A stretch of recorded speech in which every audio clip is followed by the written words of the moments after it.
K9 dog wouldn't stop barking at a woman carrying a baby. The truth behind it stunned the entire terminal. She wasn't shouting. She wasn't running. Just a well-dressed woman cradling a sleeping baby through a crowded airport.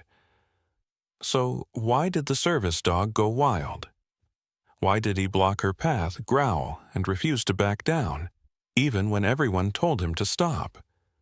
What did he see that no one else did? What they uncovered next at the Bozeman airport left every traveler frozen in disbelief. Would you have trusted the dog or the mother?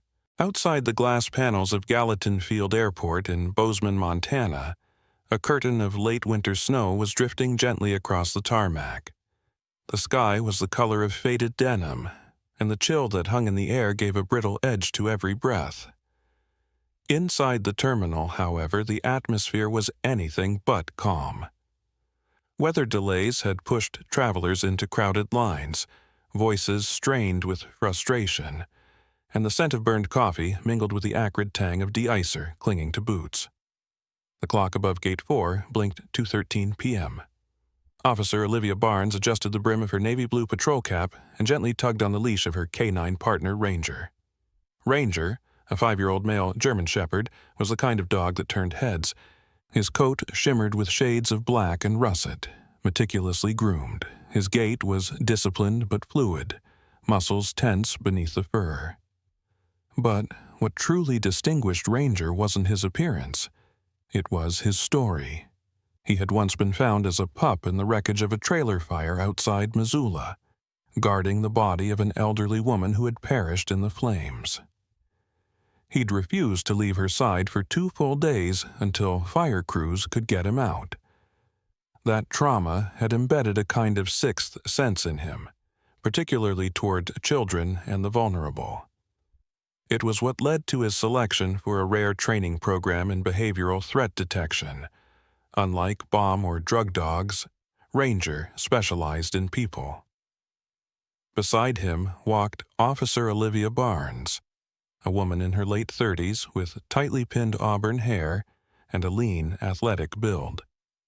Her eyes, a sharp shade of green, scanned the terminal with the habit of someone who never let herself be fully off duty. Olivia had served 12 years in law enforcement, most of it in urban patrol units. But after a deeply personal incident, her niece going missing and being found days later, thankfully alive, Olivia had requested to join the K9 unit. Her bond with Ranger had grown from shared trauma into a partnership that often felt wordless. They were nearing the baggage claim area when Ranger suddenly slowed. His ears pricked forward, his posture no longer relaxed but rigid, coiled with restrained energy. Olivia paused, following his gaze. 20 feet ahead, a woman in a tailored gray coat was gliding past a crowded seating area. She appeared to be in her early 30s, tall, with sleek black hair tied back into a low bun. Her makeup was immaculate, and her scarf bore the distinct pattern of an expensive designer brand. She held a baby in her arms, maybe 1 year old, perhaps younger.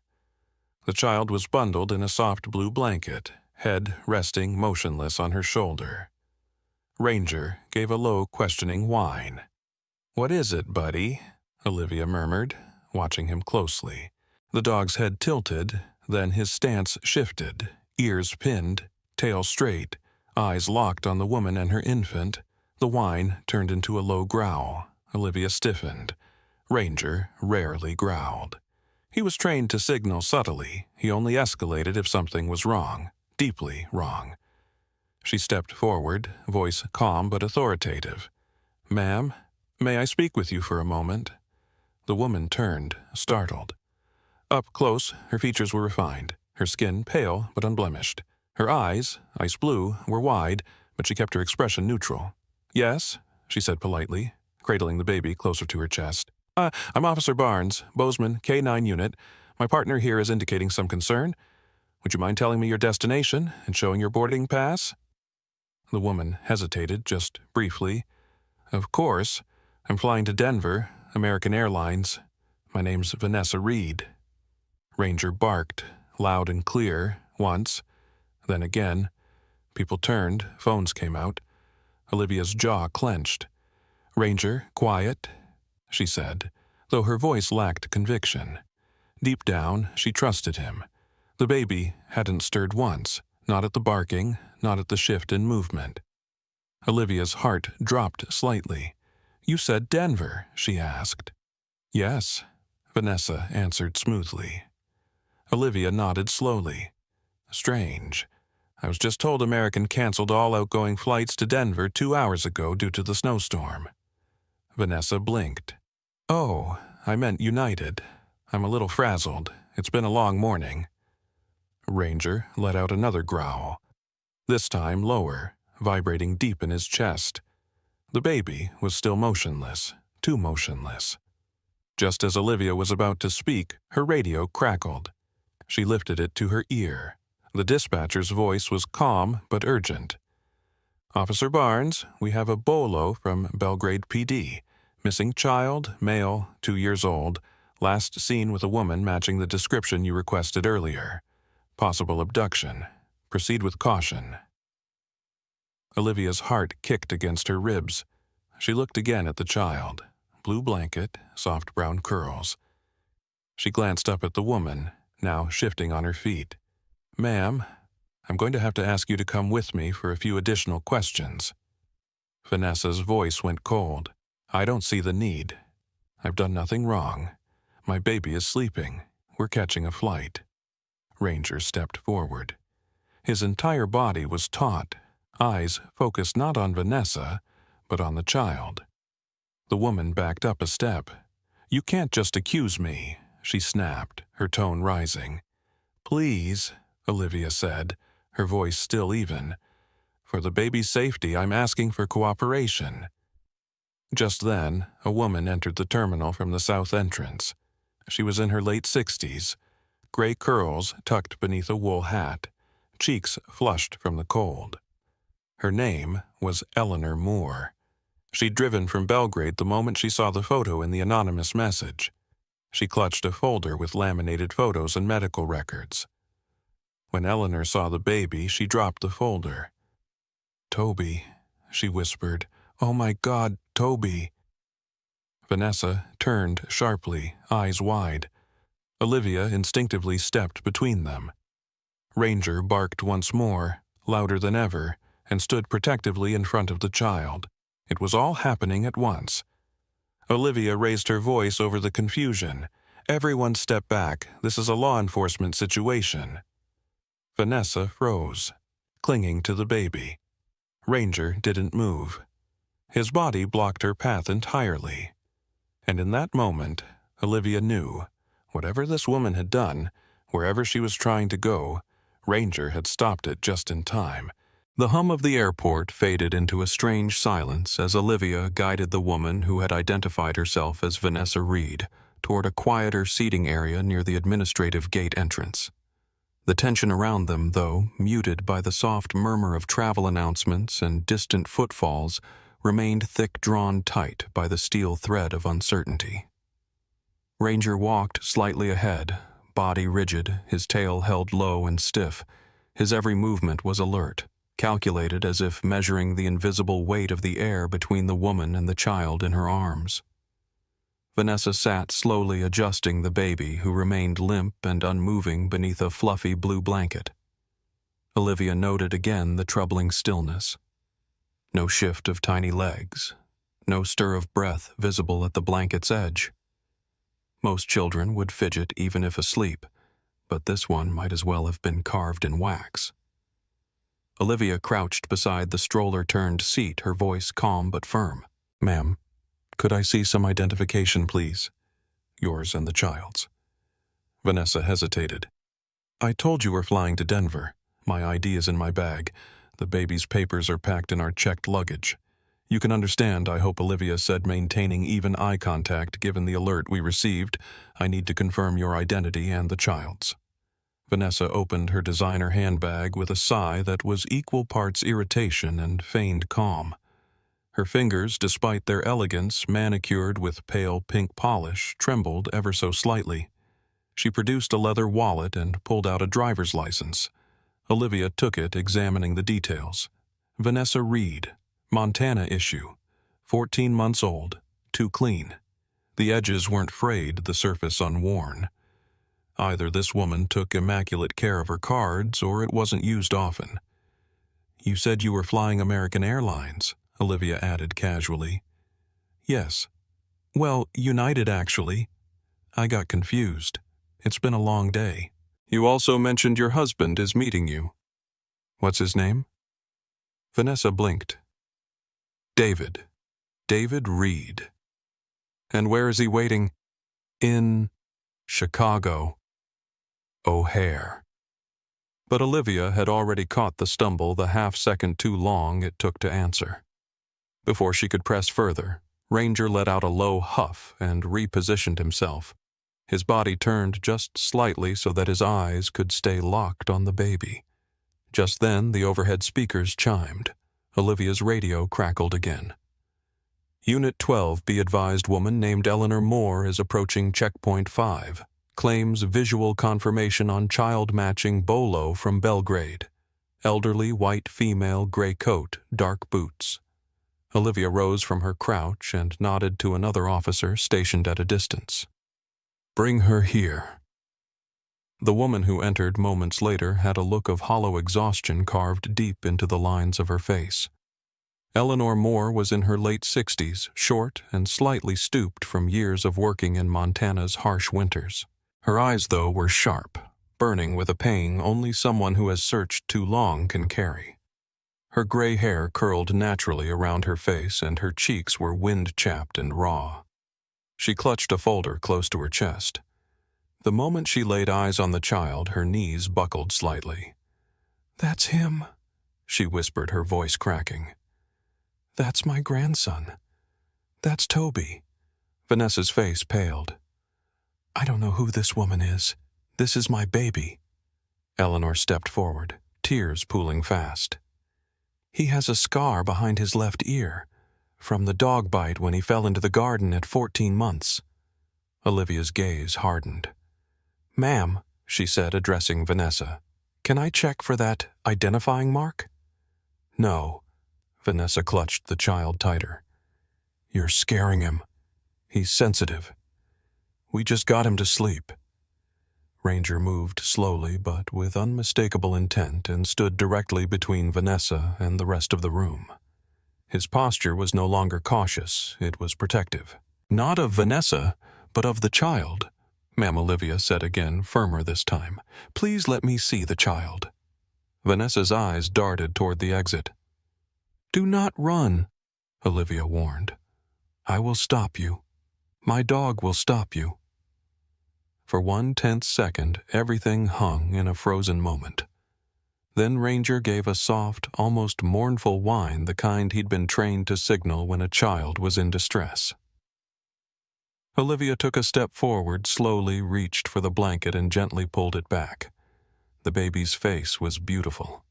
Brown curls, round cheeks, but pale, unnaturally so.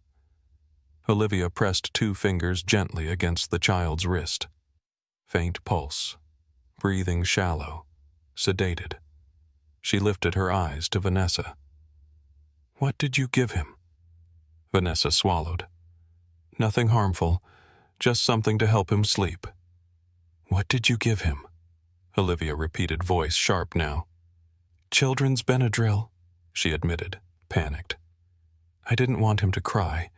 It was a long trip. I didn't want to scare him." Eleanor gasped. "Toby! My God!" Olivia signaled a paramedic nearby.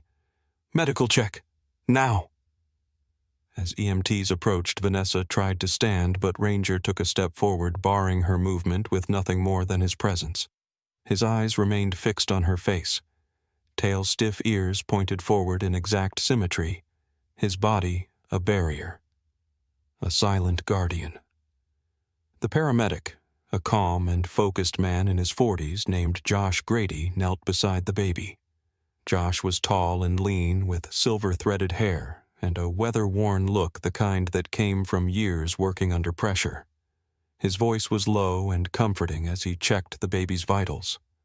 Low respiratory rate, pupils slow to respond. "We need to get him to the ER for a tox screen and evaluation."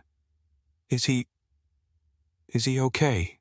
Eleanor whispered, hand clutched to her chest. "We got to him in time." Josh nodded, but it was close. As the EMTs prepared the stretcher, Olivia turned to the officer on backup. "Place Vanessa Rachel, whoever she is, in custody. We'll sort the identity at the station." Vanessa didn't resist. The fight had drained out of her. She looked not like a mother, but a woman unraveling. Olivia crouched next to Ranger and whispered into his ear, "You saw it before any of us, didn't you?" The dog leaned gently into her shoulder. The wind outside Gallatin Field howled louder now, as if the storm itself was trying to press its way into the airport's warm, humming halls. Snow flurried against the tall glass panes of the waiting area, obscuring the world outside in a veil of white. Inside the terminal, tension no longer floated. It thickened, surrounded Officer Olivia Barnes, like a fog she had walked into too many times in her career. Ranger's low whine still echoed in her ears. The child, Toby, was in the care of paramedics, now carefully monitored in the ambulance just beyond the gate entrance. Ranger stood by the sliding doors, posture forward, ears alert as if his work wasn't finished. Olivia trusted that look. It wasn't one of closure. It was a signal. There was more beneath the surface, something unsaid, that Ranger's instincts had already touched. Inside the security office, Rachel Dwyer, formerly Vanessa Reed, sat slumped in a plastic chair. Her once pristine coat was unbuttoned, revealing a silk blouse wrinkled from stress. Her hair, which had been neatly pinned back earlier, now hung in damp strands around her face. Her mascara had smudged, trailing along her cheekbones like shadows of who she pretended to be. She refused to speak, arms crossed tightly, eyes darting to the window. Olivia stood just outside, hands on her hips, speaking with Deputy Thomas Harlan, a tall, broad-shouldered man in his early 40s, with a creased brow and deep-set brown eyes. Thomas was local to Gallatin County, a lifelong Montanan whose father had also served on the force. He was calm, quiet, but perceptive, known to most as the officer who didn't say much unless it mattered. He wore a wool-lined sheriff's coat and spoke in a slow, gravelly voice. "I just got off with Belgrade PD," he said, glancing at the glass behind which Rachel sat. "Toby Moore was reported missing 3 days ago. Mother deceased. Custody transferred to grandmother. This woman never mentioned. She's not a legal guardian, not a family friend. Nothing." Olivia nodded. She drugged the boy to keep him quiet. Something more than just desperation. Ranger's behavior wasn't just about concern, it was protective. He recognized something. Deeper. Thomas scratched his jaw. "You ever think dogs see things in people we don't?" "All the time," Olivia replied. Before Thomas could respond, another officer entered the hallway. He was younger, late 20s, thin with sharp cheekbones and a nervous energy. His name tag read Eli Sutton, a baggage handler assigned to offloading and logistics. He wore a reflective vest and carried a clipboard. He looked between the officers, unsure if he was supposed to speak. I think I might have seen that kid before Eli said." Olivia turned. "When?" "A few days ago. Maybe Tuesday morning. I was doing a transfer for a private flight. Cargo manifest had weird paperwork, sparse info. But this woman," he pointed toward the interrogation room, "she was there. And I swear she had that same kid with her. Wrapped up real tight, just like now. Wouldn't let anyone get close." Thomas stepped forward. "What kind of flight was it, private charter?" "No listed passengers, just one handler and her." Departed came back the next day. The name on the luggage manifest was a company, Everpine Psychological Consultants. Olivia stiffened. Everpine Eli nodded. "Yeah, that's why I remember. That group runs out of a place east of town, big white building in the forest. Heard some rumors it's a therapy retreat. But folks say it's weird. People come and go at night. Locked gates. No signage." As Olivia processed the new information, Ranger gave another low, vibrating whine. His head turned toward the entrance again, as if expecting something or someone. She knelt beside him, running a hand along the line of his back. "You're still waiting for the truth, huh, boy?" He licked her hand once, then sat ears forward.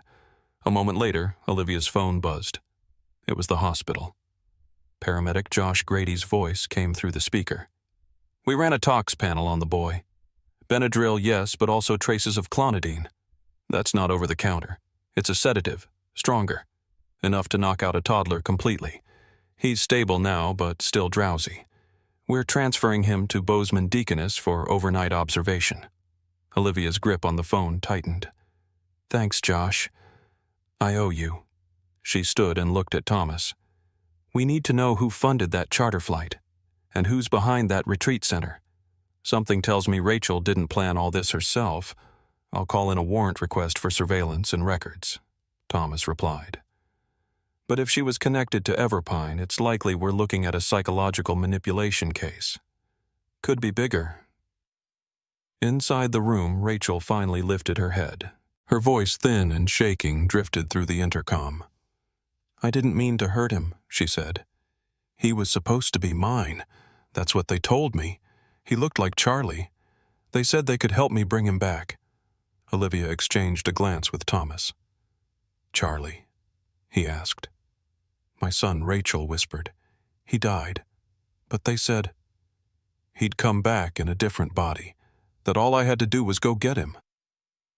"Who's they?" Olivia pressed, stepping into the room, now keeping her tone even. Rachel's hands trembled. "The doctor. The one at Everpine. He said grief can be rewritten, that souls can transfer. He showed me pictures. Said Toby was born the day Charlie died. Same eyes, same birthmark." Ranger growled softly at the doorway. Olivia didn't stop him. "Rachel," she said, "do you remember the doctor's name?"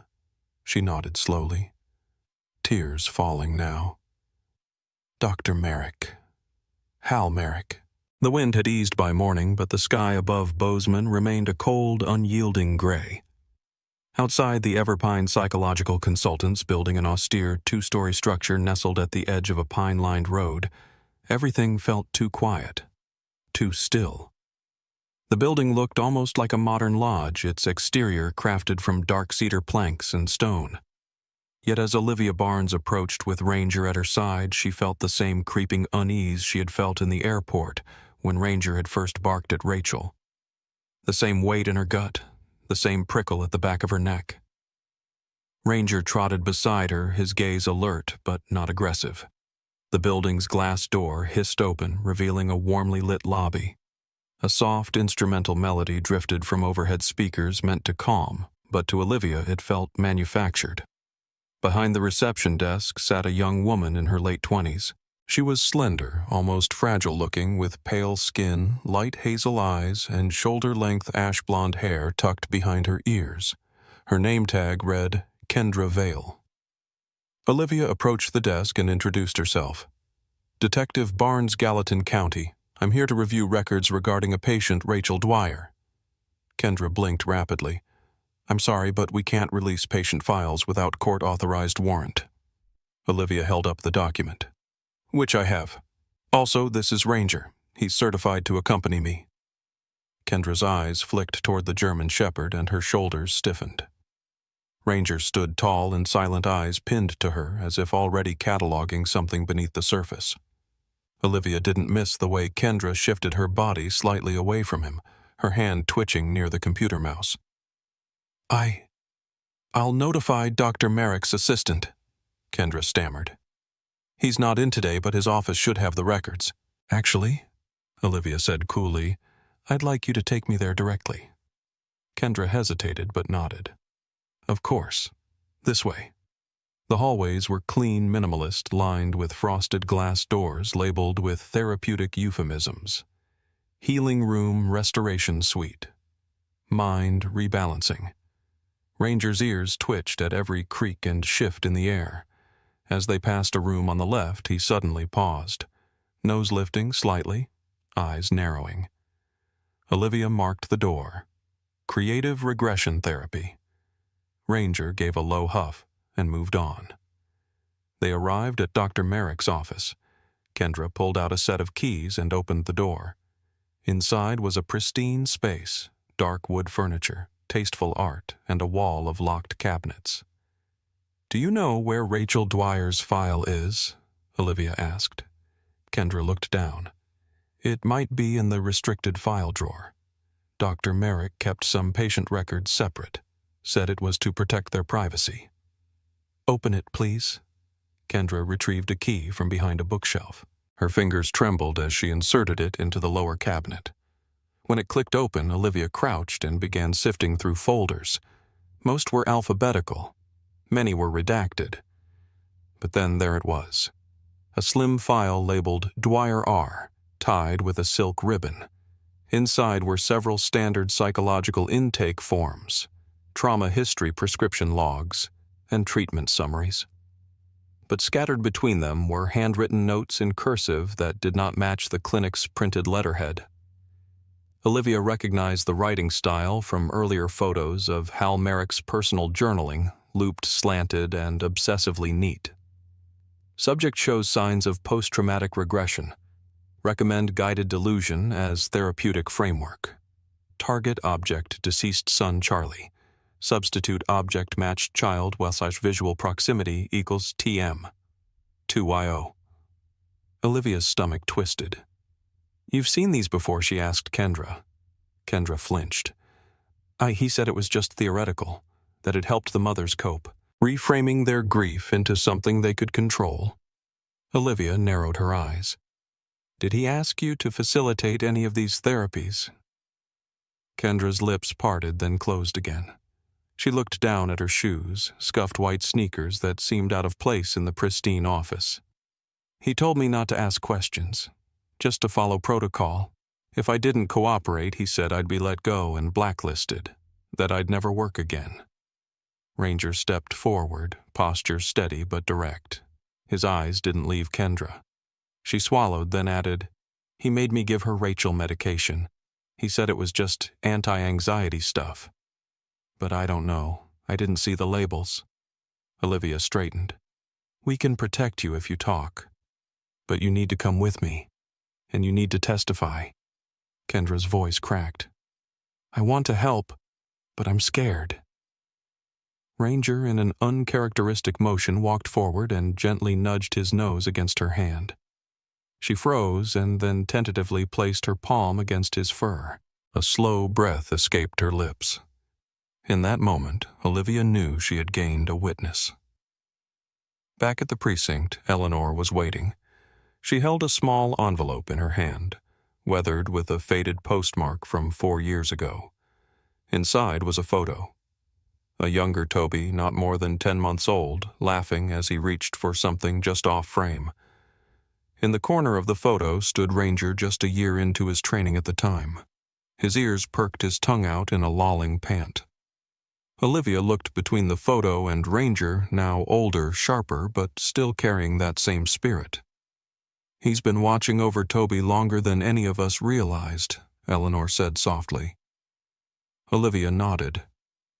"And he's not done yet." The interrogation room at the Gallatin County Sheriff's Office was plain gray walls, a metal table, 2 chairs, and a digital recorder blinking quietly in the corner. Olivia Barnes stood at the observation glass, arms folded, her jaw set.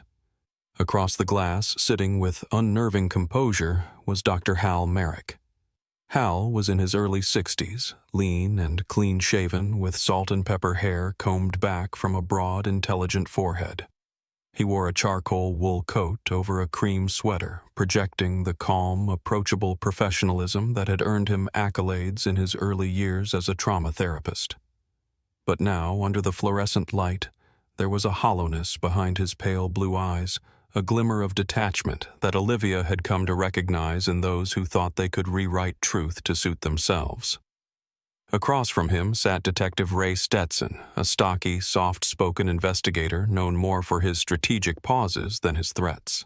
Ray, who had spent 25 years coaxing confessions from suspects too confident to realize they were caught, leaned back in his chair, letting the silence stretch just a few seconds longer than comfortable. Dr. Merrick finally spoke. "I'm assuming this is about Rachel Dwyer." Ray nodded slowly. "And the child, Toby Moore." Merrick laced his fingers together.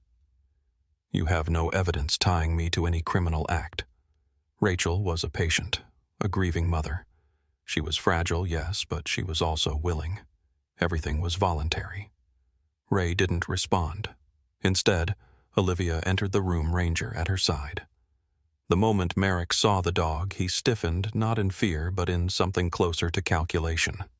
Olivia took the seat across from him, leaving Ranger at a heel beside her. "We have your notes," she said. "Handwritten entries detailing how you encouraged Rachel to accept a belief system where her deceased son had returned in another child's body." "Reframing grief is a common therapeutic approach," Merrick replied calmly. "You'll find similar methods in most integrative trauma practices." Olivia leaned in. "Not when it ends with sedated toddlers and false identities." At that, Ranger stood and approached Merrick. His posture changed instantly, no longer neutral. His ears went forward, his stance widened slightly, and his head lowered just enough to signal dominance. He didn't bark, not yet, but a low rumble vibrated in his chest. Merrick tilted his head. "Your dog doesn't seem very well trained." "He reacts only when there's danger," Olivia said, her voice quiet. "And he's never wrong." Ranger growled a sharp, pointed sound that echoed louder in the close room. Olivia gave a subtle hand signal, and the dog returned to her side, still watching Merrick with laser precision. Outside, Ray tapped the table twice and exited with a nod to Olivia. They had enough for now. Later that afternoon, Olivia sat in the records division of the sheriff's office, surrounded by yellowing case files and coffee-stained folders. She had instructed the team to cross-reference Merrick's past employment with cases involving custody loss or psychiatric reevaluation. That's when she found Melissa Hartley, a woman in her mid-30s from Fort Collins, Colorado, former teacher. 2 years ago, Melissa had experienced a mental health crisis after her infant son died unexpectedly. She was admitted to a private retreat in the Colorado Rockies run by Merrick's former associate program. After 6 weeks of treatment, Melissa claimed her child had not died, but had been reincarnated into another boy. She tried to retrieve the child from a daycare. When confronted, she insisted the toddler was her Charlie, the exact name Rachel had used. Olivia requested contact with Melissa, now living under conservatorship in a community care home. When the video call connected, she saw a thin woman with dark circles under her eyes, long unbrushed hair, and a tight line around her mouth. But her eyes lit up when Ranger came into frame. "He was there," Melissa said. "The dog. I remember him from the pictures in the hallway at Everpine. They had this wall of canines used in trauma recovery." Olivia frowned. "You're sure?" Melissa nodded. "They said the dogs helped people remember who they were. But that wasn't what they were doing. They used photos to suggest ideas. Dr. Merrick told me I wasn't hallucinating, just remembering wrong. That Charlie's spirit had moved on and I had to follow him." "Did anyone give you medication during those sessions?" Melissa's voice dropped to a whisper. "Yes. He said it was to help me sleep, but sometimes I couldn't remember whole days." When the call ended, Olivia sat in silence. Ranger placed his head on her knee. She scratched behind his ears and whispered, "We're not dealing with just one broken system. We're dealing with a man who builds them." That evening, she drove to Eleanor's house in Belgrade. The porch light cast a warm glow across the snow-dusted steps. Inside, Eleanor poured tea in a worn ceramic mug and handed it to Olivia. "I found something," Eleanor said. She reached into an old shoebox and pulled out a drawing, crayoned lines on crumpled paper. It was a child's picture, a dog and a little boy. Their names written in shaky toddler scrawl, Ranger and Toby. The figures were surrounded by stars. He used to talk to the dog like a best friend.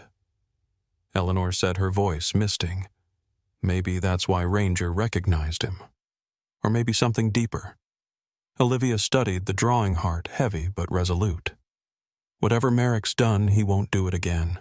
A thin curtain of snow had settled over Bozeman's northern edge, blanketing the pine trees and quiet fields that surrounded the gated property of Dr. Hal Merrick. The house itself stood on the edge of a wooded bluff, modern in its architecture, glass and steel blended with dark timber beams that made it appear more retreat center than private home. But for Olivia Barnes, it was a facade like everything else Merrick had built around himself. The search warrant had come through just after dawn. A 4-person tactical team stood by, joined by Olivia Detective Ray Stetson and Ranger, whose calm posture belied the tension in his body. Kendra Vale stood nearby, bundled in a borrowed sheriff's department coat, her blonde hair tied into a tight ponytail. She was pale, exhausted, but resolute. "I know the entrance isn't obvious," she said softly. "It's behind a bookshelf in his study. He told me it was a wine cellar, but no one was ever allowed in." "Let's go," Olivia said, motioning the team forward. Inside the house was pristine. The living room bore no sign of personal clutter, just curated art and strategically placed books. Ranger's nails clicked against the polished wood floor as he moved ahead, sniffing deliberately. He paused near the fireplace, then turned toward the hallway leading to Merrick's study. The office was colder than the rest of the house.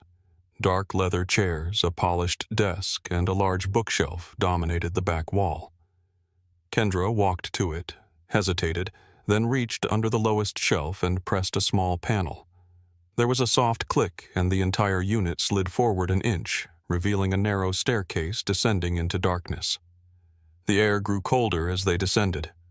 Olivia flicked on her flashlight, its beam sweeping across exposed stone and steel shelving.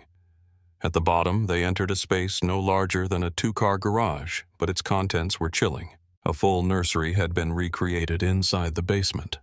A white crib with a yellow mobile hung with stuffed stars. A rocking chair draped with a quilt. Shelves lined with baby bottles, soft toys, and children's books. But everything was too perfect, unused, arranged like a stage set waiting for an actor that never came. Ranger growled low and continuous. His body stiffened and turned toward the far wall. There beside a file cabinet was a heavy steel locker with a keypad.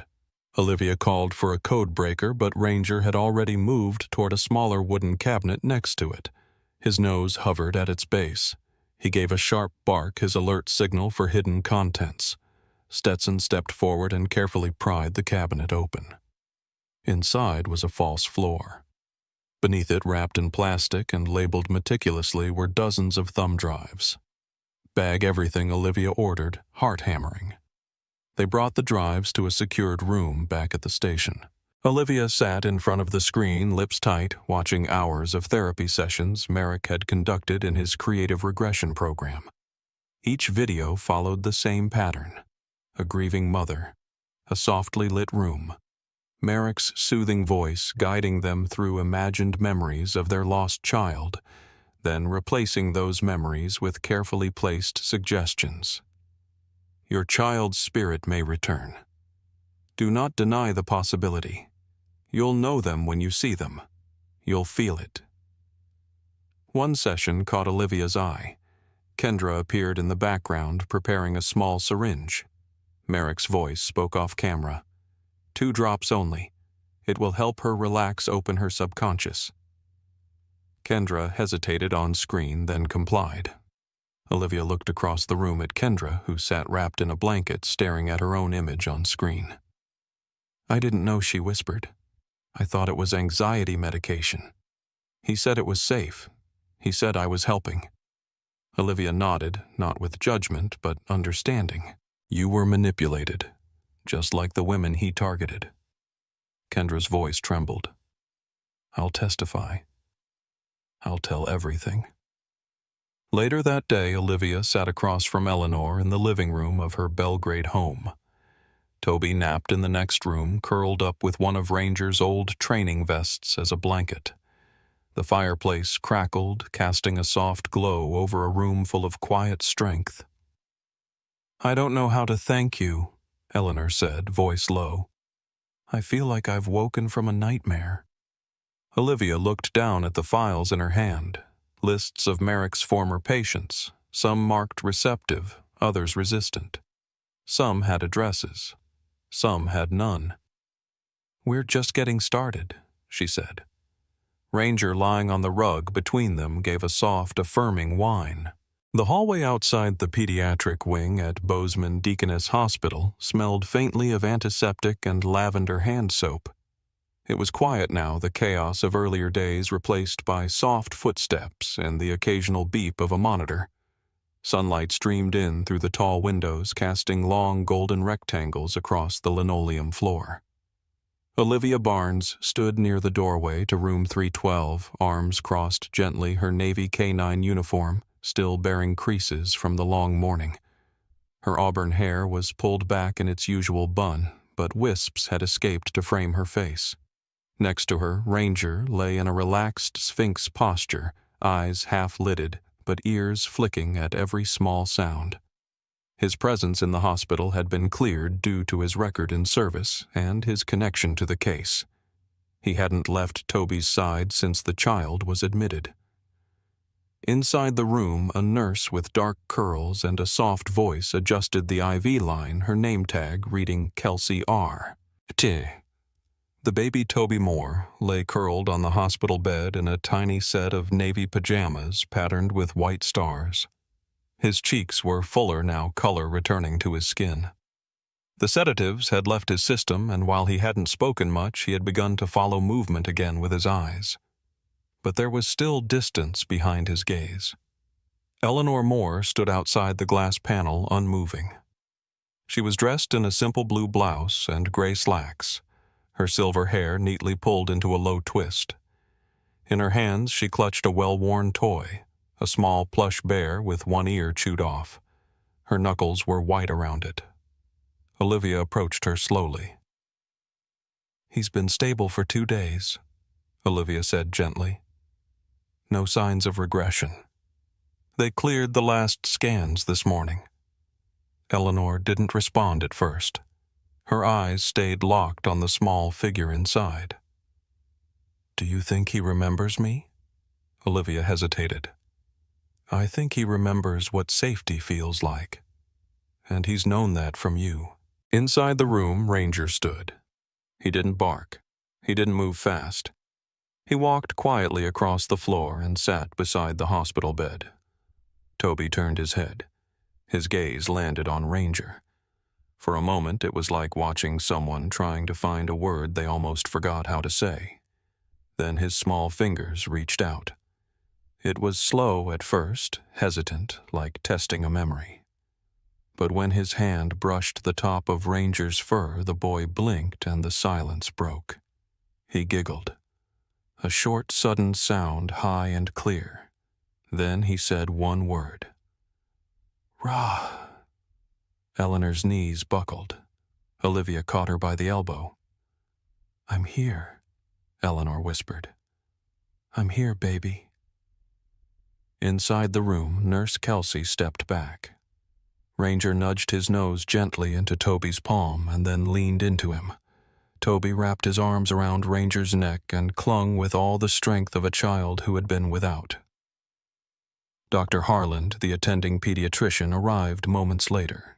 He was a soft-spoken man in his early 40s with a kind face and a slight stoop. His navy scrubs looked freshly pressed, and his voice carried the calmness of someone who had seen both miracles and loss. "He's responding well," Dr. Harland confirmed. "Physically, he's strong. What comes next is mostly emotional repair, and he's already started." Eleanor wiped her cheeks and stepped inside the room for the first time.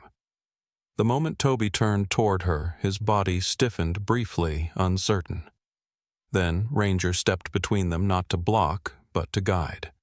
He gave a soft huff, nudging Eleanor forward with his shoulder. "Toby," she whispered. "It's Grandma. You remember Grandma?" The child blinked. Olivia watched his brow furrow his lips. twitch. Then the bear. She lifted it up. The one-eared toy. Toby's eyes widened. He reached. When Eleanor gave it to him, he held it to his chest and stared at her. After a moment, he murmured, "My bear." Then after another breath, "Grandma." The dam broke.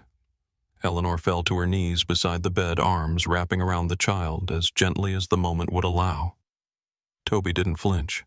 He leaned into her. The bear was crushed between them. Ranger sat beside the bed watching quietly. In that moment, no one spoke. No one moved. The room had become something sacred. Outside, Olivia stepped into the hallway, letting the weight of the moment settle in her chest. Kendra Vale was waiting there. The young nurse from Everpine had been temporarily placed under protective supervision but had requested to see the reunion from a distance. Her face was pale, but her eyes no longer carried the fog of fear. "He's safe now," she said. Olivia nodded. "Because of you. I just wish I'd spoken up sooner," Kendra whispered. "You did when it mattered." Ranger stepped out of the room, tail flicking gently. He brushed past Olivia's leg and settled beside her. She looked down at him. "You knew before any of us." That evening, as twilight draped itself over Bozeman, a press release confirmed that Dr. Hal Merrick had been officially charged with multiple federal crimes, including unlawful sedation of minors, psychological manipulation, and conspiracy to abduct. Rachel Dwyer had been placed under psychiatric evaluation in a secure state hospital. But the city didn't speak of the legal victories that night. It spoke of Ranger. The dog who barked when others stayed silent. The one who stood still in the storm, unmoving, unshaken. The guardian who brought the boy home. Spring had begun to unfurl gently over the rolling hills of Belgrade, Montana. The last clumps of winter snow had melted into the earth, leaving behind damp patches in the grass and the smell of thawing pine. The sun, shy but steady, warmed the quiet air, and in a small town park tucked behind a community library, laughter rang out like a bell. Toby Moore, now 3 and full of a quiet resilience that most children never had to earn, giggled as he chased a yellow tennis ball across the soft green field. His cheeks were rosy, his curls tousled by the breeze. With arms too small but determination too big, he scooped up the ball and turned to find Ranger watching him, attentively tail swishing. "Go get it!" Toby shouted and hurled the ball with all the strength his little arms could gather. Ranger, strong and swift, took off like a streak of lightning. The German shepherd's body moved with purpose, his black and tan coat glinting in the sun muscles rippling beneath the fur. He caught the ball mid-bounce, trotted back with an open mouth and happy pant, and dropped it at Toby's feet before gently nudging the boy with his nose. Toby squealed with delight and hugged Ranger's neck. Nearby, Eleanor Moore sat on a wooden bench beneath a budding birch tree. Her once tired face now glowed with warmth. She wore a pale lavender cardigan and faded jeans, her silver curls tucked beneath a wide-brimmed sun hat. She clutched a notebook in her lap, a list of names, volunteers, and phone numbers. Next to her stood Olivia Barnes, no longer in uniform. She wore a denim jacket over a soft green shirt and khaki pants.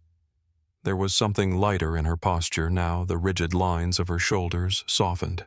She watched the boy and the dog with a half-smile on her lips. "Do you ever wonder?" Eleanor said what would have happened if Ranger hadn't barked that day. Olivia exhaled long and steady. "Every day. And then I remember he always knew."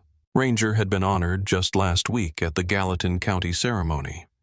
In a quiet, heartfelt event, attended by law enforcement, local families, and children, he was officially named K-9 of the Year. Olivia had given the speech, her voice steady, even as her eyes shimmered with emotion. He was never trained to detect danger in people, she had said. But somehow, after all he'd endured, he became a protector anyway. A silent guardian. For Toby, for others, and for all of us who might have looked the other way. Ranger didn't need the medal they'd given him. He only needed what lay before him now, a boy who trusted him, a community that celebrated him, and a quiet field where he could run free. "What about you?" Eleanor asked, glancing sideways at Olivia. "What comes next?" Olivia hesitated, then sat beside her. "I've accepted a transfer. There's a task force forming a state-level unit focused on child endangerment and missing persons. It'll mean some travel. But I need to do this. I can't unsee what we uncovered, and I can't walk away from kids who are still out there waiting to be found." Eleanor nodded, her expression solemn but proud. "You're built for this, just like Ranger was built for Toby." Olivia looked out toward the field. "Speaking of which, how's the new project going?" Eleanor's eyes sparkled. She flipped her notebook open to the first page. At the top, in block letters, were the words, "Ranger's Refuge." "It's finally real," she said.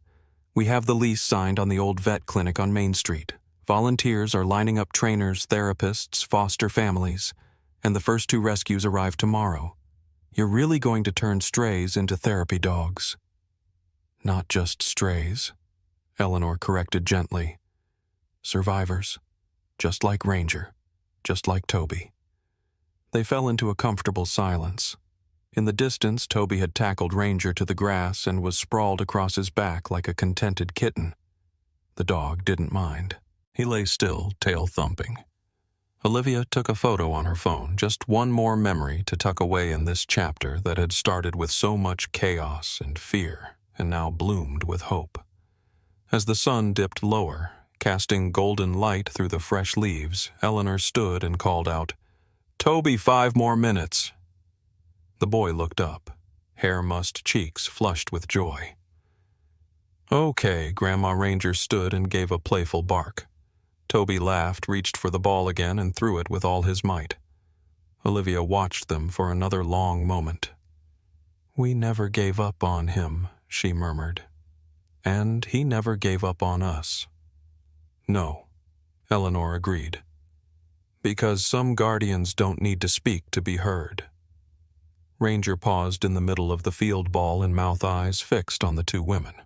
And for just a moment it felt like he understood every word.